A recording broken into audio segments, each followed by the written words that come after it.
So guys, this is the Rambo First Blood Part 2 knife.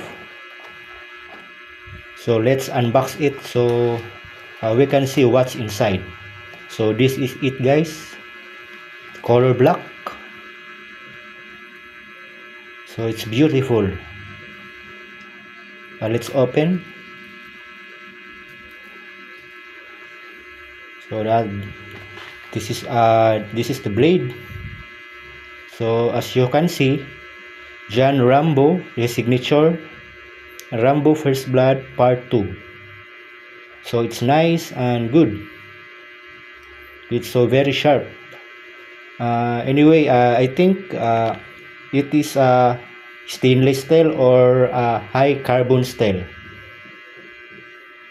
So that's guys. So let's open the thread. There's a compass and the survival tools, matches. Let's close. So it's a nice grip or handle. It's a circle handle and made by metal. So that is the John Rambo Rambo First Blood Part 2 knife. So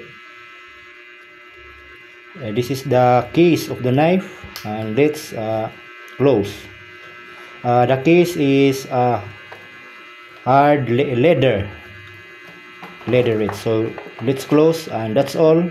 So thank you guys, thank you.